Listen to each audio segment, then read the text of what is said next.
moves on, ready to go. Love that shit. All right, here, next comedian, guys, give it for Brett V. Come on, here.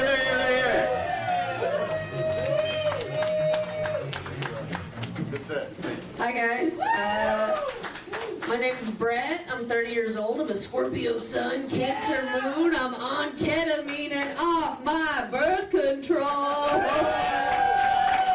Thank you. Let's talk about it. I got off my birth control recently, and I'm not gonna lie to you guys. I have been crazy horny. It's weird. It's almost like it controls my blood or something. But I don't think it's a good way to move through the world, horny. I think it causes you to project unhealthily onto people around you. I say that because my dishwasher was broken recently, and the appliance guy showed up. Tell me why.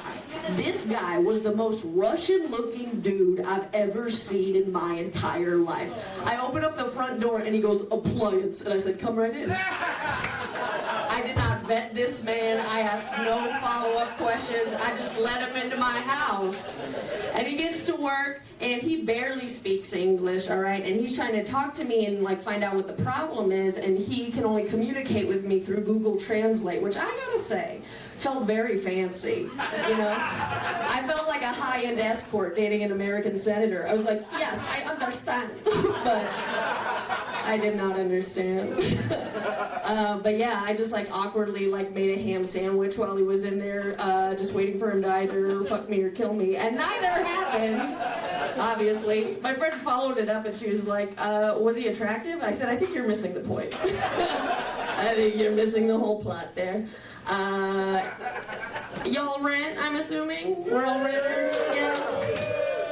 Hard to be a horny renter. Hard to be a horny renter because I feel like you sleep around enough, you keep coming across the same properties over and over again. I say that because I went to go visit a buddy of mine for his birthday recently, and I'm outside of his front door, and a chill crept up the back of my neck because I said, I have had sex in this apartment before. And he goes, what? And I said, I've had sex in this exact unit before. And like all of you, he was like, where? And then I proceeded to lead some sort of weird sexual haunted ghost tour through my friend's apartment, opening up doors eerily and saying things like, legend has it, when the moon hits just right, you can hear her say, not now, Kenneth, the lights are on. Chills.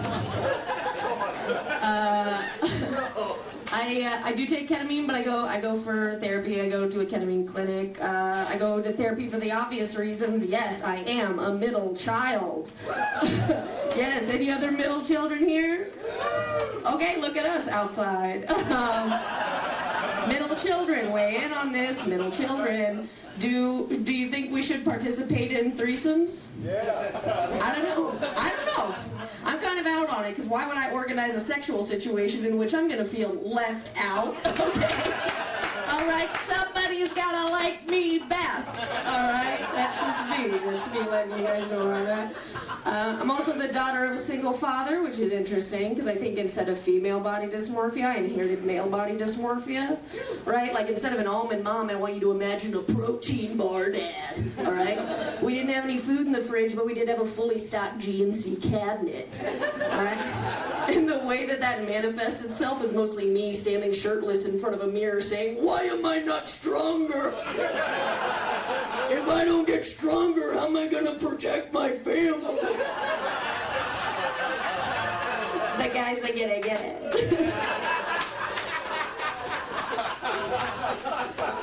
My dad was also weirdly religious. He was always watching documentaries entitled, Who Was the Real Jesus Christ? Who was that mystery man in old Jerusalem? I actually watched him watch a documentary once entitled, How Did Jesus Become God? And I was like, wow, Dad, I don't even need to watch that to know the answer is nepotism. Think about it. Maybe there were some women walking around Israel who were better qualified to be the Lord. All right, but some hotshot rounds the corner and he goes, the boss is my dad. And everybody's like, shit. He's getting that corner office in the sky. It's weird growing up religious religious and not being someone who like practices faith very much anymore, the way that sometimes like God will sneak back into your life. I don't know.